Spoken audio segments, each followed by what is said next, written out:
Semua pasti bangga. Tapi kalau aku gagal, aku masih dianggap berharga nggak ya? Jadi, aku harus jadi siapa sebenarnya? Perkenalkan, nama saya Gizela Zara dengan NIM 2507015015063.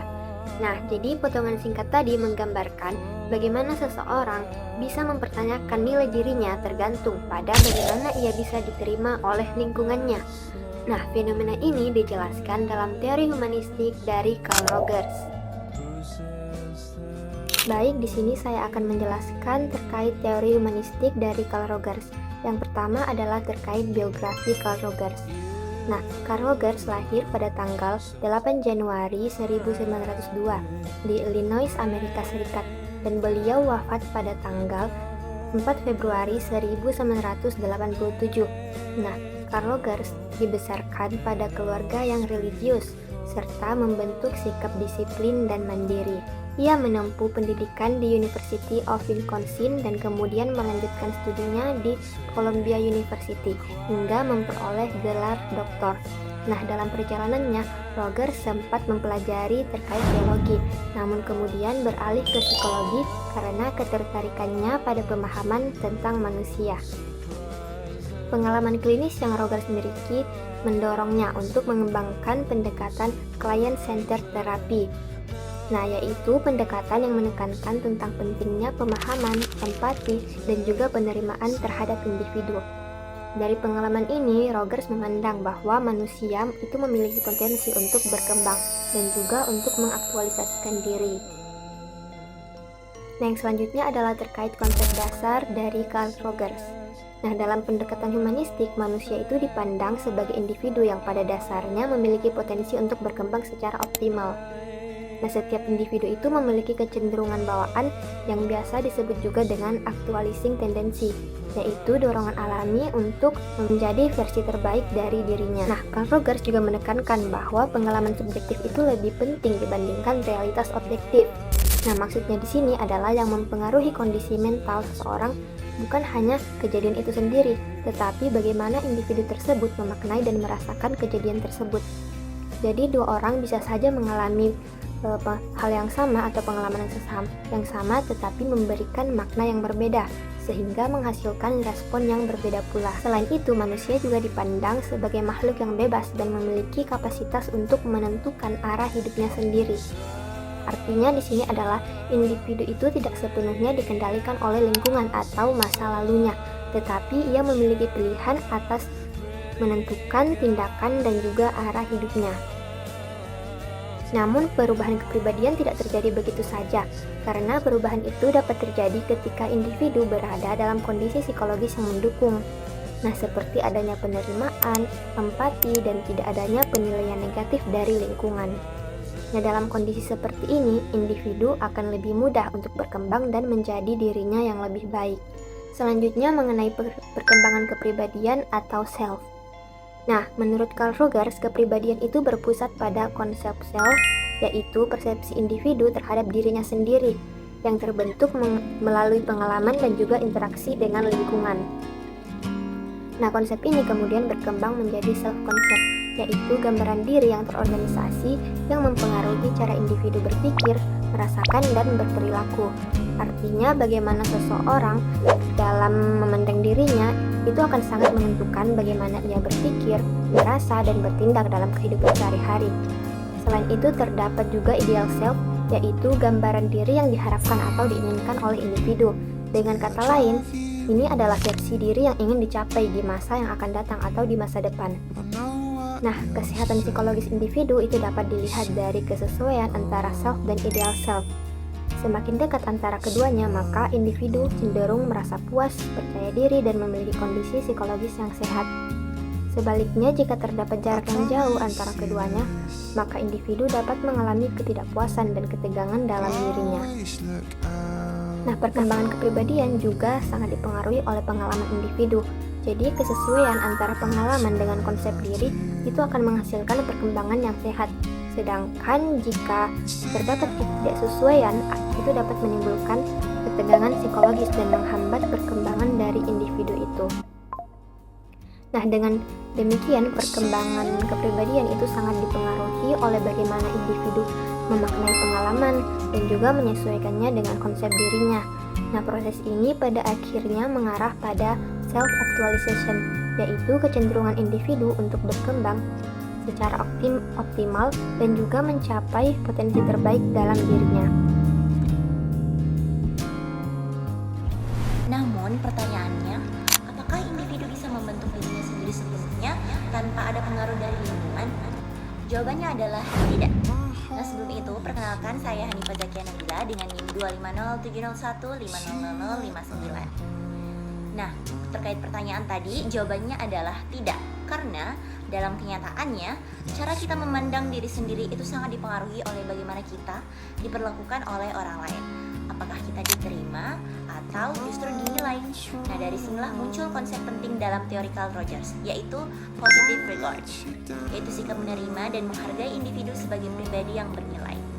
Kebutuhan ini penting karena sejak awal kehidupan, individu berkembang dalam lingkungan sosial yang terus memberikan penilaian terhadap dirinya. Misalnya, sejak kecil kita sering mendapat respon seperti dipuji saat berhasil atau dimarahi saat kita gagal. Nah, dari sinilah kita mulai belajar apakah kita layak untuk dihargai. Positive regard memiliki peran penting dalam kepribadian karena membentuk self-concept, yaitu gambaran individu tentang dirinya sendiri. Misalnya, jika sejak kecil sering dihargai, seseorang bisa melihat dirinya sebagai pribadi yang berharga. Sebaliknya, jika sering dikritik, ia bisa melihat dirinya sebagai tidak cukup baik. Nah, dalam teori ini terdapat dua bentuk utama positive regard. Yang pertama adalah unconditional positive regard, yaitu penerimaan tanpa syarat, di mana individu diterima apa adanya tanpa harus memenuhi standar tertentu. Baby, I'm homely and I'm awkward and I'm odd, and you'd be ashamed of me. I love you, Joe. Daddy, I don't believe I will ever marry. I think you will marry, Joe. I think you'll find someone and love them and you will live a happy home because that's your life. Not much. Nah, penerimaan seperti ini menciptakan rasa aman secara psikologis sehingga individu tidak perlu menyembunyikan dirinya dan dapat berkembang secara optimal. Sebaliknya, terdapat conditional positive regard, yaitu penerimaan yang bergantung pada syarat tertentu. Artinya, individu hanya dihargai jika memenuhi standar yang ditetapkan oleh lingkungan. Contohnya, anak hanya dipuji saat juara, tetapi diabaikan atau dimarahi saat gagal. Dalam kondisi seperti ini, individu mulai belajar bahwa dirinya harus memenuhi syarat untuk diterima. Dari sinilah muncul dampak yang berbeda. Jika individu mendapatkan penerimaan tanpa syarat, ia cenderung menjadi percaya diri, terbuka, dan memiliki kepribadian yang sehat. Namun, jika penerimaan bersifat bersyarat, maka akan muncul conditions of worth, yaitu keyakinan bahwa diri hanya berharga jika memenuhi standar tertentu. Sebenarnya insecure banget kalau aku tuh nggak cukup untuk orang-orang yang ada di sekitar aku, atau aku mengecewakan mereka sih, gitu aja. Karena dari kecil aku udah hidup di atas harapan orang lain, masih ada rasa takut dan rasa insecure kalau aku tidak bisa memenuhi ekspektasi itu gitu. Kalau aku akan mengecewakan mereka. Akibatnya, individu menjadi tidak autentik, rentan mengalami kecemasan, konflik batin, dan dalam jangka panjang dapat mengarah pada maladjustment. Jadi, maladjustment itu adalah kondisi ketika individu tidak mampu menyesuaikan diri secara sehat. Biasanya ditandai dengan kecemasan, tekanan psikologis, dan ketidakstabilan emosi akibat konflik dalam dirinya. Contohnya itu, seseorang terlihat baik-baik saja di luar, tapi sebenarnya ia sering merasa cemas dan merasa tidak pernah cukup. Nah, conditions of worth ini membuat individu mulai menilai dirinya berdasarkan standar dari luar, standar eksternal, bukan dari dirinya sendiri. Nah, akibatnya individu tidak lagi bebas menjadi dirinya sendiri, tetapi menyesuaikan diri dengan harapan-harapan lingkungan. Disinilah mulai muncul jarak antara pengalaman dengan konsep diri. Ketika jarak ini semakin besar, maka muncullah inkongruensi, yaitu ketidaksesuaian antara pengalaman dengan self-concept. Pengalaman yang tidak sesuai ini dianggap sebagai ancaman, sehingga individu menggunakan mekanisme pertahanan. Yang pertama adalah distortion, yaitu mengubah makna pengalaman. Misalnya, saat gagal, seseorang berkata, "Ini bukan salahku," padahal sebenarnya ia merasa kecewa pada dirinya. Yang kedua adalah denial, yaitu menolak pengalaman tersebut. Misalnya, seseorang sebenarnya sedih tetapi ia terus berkata, aku nggak apa-apa kok. Nah, akibat dari dua hal tersebut, individu tidak lagi berhubungan secara jujur dengan pengalamannya sendiri. Dan dampaknya adalah kecemasan, defensif, serta konflik internal. Sebaliknya, kondisi ideal adalah kongruensi, yaitu keselarasan antara pengalaman, kesadaran, dan konsep diri. Nah, dalam kondisi ini, individu memiliki self-acceptance, yaitu kemampuan untuk menerima dirinya secara apa adanya. Contohnya, seseorang bisa berkata, aku memang gagal, tapi itu tidak membuatku tidak berharga. Nah, individu yang kongruen cenderung lebih jujur pada dirinya, terbuka terhadap pengalaman, tidak defensif, dan berkembang secara optimal. Hal ini juga didukung oleh 3 kondisi utama dalam teori Carl Rogers yang disebut sebagai core conditions. Yang pertama adalah unconditional positive regard.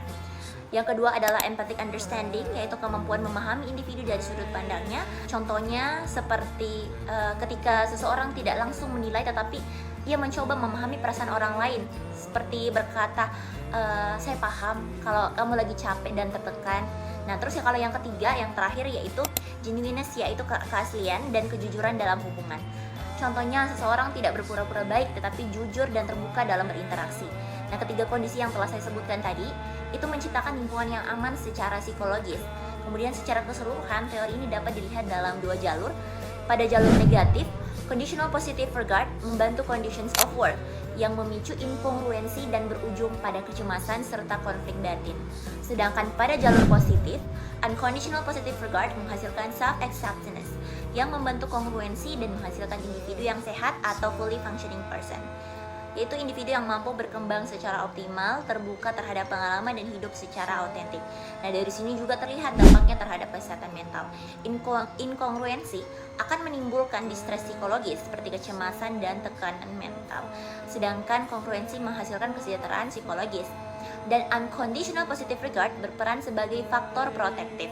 Jadi, inti dari teori ini adalah bahwa lingkungan yang menerima tanpa syarat memungkinkan individu berkembang secara optimal. Sebaliknya, penerimaan bersyarat dapat menimbulkan konflik dalam diri. Nah, dengan demikian, individu akan berkembang secara optimal ketika ia diterima apa adanya. Karena dari situlah, individu mampu mengenali, menerima, dan menjadi dirinya yang sejati. Perkenalkan, saya Elisia Binaya dengan NIM 250701500011.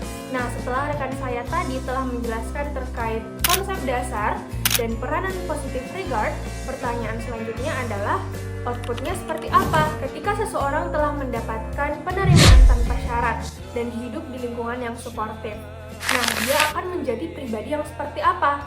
Nah, Carl Rogers menyebut kondisi ideal ini sebagai the fully functioning person atau orang yang berfungsi sepenuhnya. Ini adalah gambaran individu yang memiliki kepribadian sehat. Ada 5 ciri utama yang bisa teman-teman lihat dalam poster kelompok kami. Kita bahas satu persatu. 1. Keterbukaan terhadap semua pengalaman. Orang yang sehat mental, hidupnya itu tidak kaku. Mereka menerima semua jenis perasaan, baik itu rasa sedih, takut, atau bahagia tanpa berusaha menangkalnya. Mereka juga tidak defensif terhadap apa yang terjadi dalam hidup mereka. Yang kedua, hidup secara eksistensial atau living in the present moments. Artinya mereka benar-benar hadir di saat ini, tidak terlalu cemas memikirkan masa depan, dan tidak terlalu menyesali apa yang telah terjadi di masa lampau. Nah, setiap momen itu dirasakan sebagai pengalaman baru yang berharga. Yang ketiga, kepercayaan terhadap organisme diri. Nah, seringkali kita ini lebih percaya terhadap omongan orang lain dibandingkan diri kita sendiri. Nah, orang yang berfungsi sepenuhnya itu belajar untuk mempercayai insting dan penilaian mereka sendiri dalam mengambil keputusan. Yang keempat, kebebasan memilih. Artinya, orang yang berfungsi sepenuhnya itu mereka sadar bahwa mereka punya kendali, jadi mereka tidak tertekan oleh ekspektasi sosial dan merasa bebas untuk menentukan arah hidupnya sendiri. Dan yang kelima atau yang terakhir adalah kreativitas dan spontanitas. Karena orang yang berfungsi sepenuhnya itu terbuka dan percaya diri, jadi mereka lebih kreatif dalam memecahkan masalah dan tidak takut untuk terus tumbuh mengembangkan potensi diri mereka. Lalu, bagaimana cara kita untuk mengimplementasikan teori Carl Rogers ini dalam kehidupan sehari-hari? Berdasarkan materi kelompok kami, ada beberapa poin-poin penting dalam mengimplementasikan teori Carl Rogers dalam kehidupan sehari-hari. Yang pertama, pentingnya lingkungan yang suportif. Kita perlu sadar bahwa untuk menjadi sehat secara mental, kita butuh lingkungan yang memberikan unconditional positive regard atau penerimaan tanpa syarat, baik itu di lingkungan keluarga, pertemanan, sekolah, kuliah, bahkan di lingkungan pekerjaan. Selanjutnya atau yang kedua adalah menjadi pribadi yang kongruen. Artinya implikasinya adalah kita didorong untuk menjadi diri kita sendiri. Nah, tidak ada lagi jarak antara siapa saya seharusnya dan siapa saya sebenarnya. Ketika kita jujur pada diri kita sendiri, kesehatan mental kita otomatis akan meningkat. Yang terakhir atau yang ketiga adalah pengambilan keputusan yang autentik. Jadi, kita tidak lagi hidup untuk sekedar memuaskan orang lain, tetapi kita benar-benar mengambil keputusan sesuai dengan nilai-nilai yang kita yakini. Sebagai penutup dari presentasi kelompok kami, teori Carl Rogers sebenarnya ingin mengingatkan kita akan satu hal, bahwa setiap individu memiliki potensi untuk terus berkembang. Kesehatan mental bukan berarti kita tidak memiliki masalah sama sekali, tapi tentang bagaimana kita membentuk konsep diri yang positif melalui penerimaan dan keselarasan. Dengan lingkungan yang suportif, kita semua bisa tumbuh menjadi pribadi yang autentik dan menjalani hidup yang lebih bermakna. Sekian video penjelasan dari kelompok kami. Semoga teori Carl Rogers bisa memberikan manfaat bagi kesehatan mental kita semuanya. Terima kasih. Wassalamualaikum warahmatullahi wabarakatuh. Yang masih kecil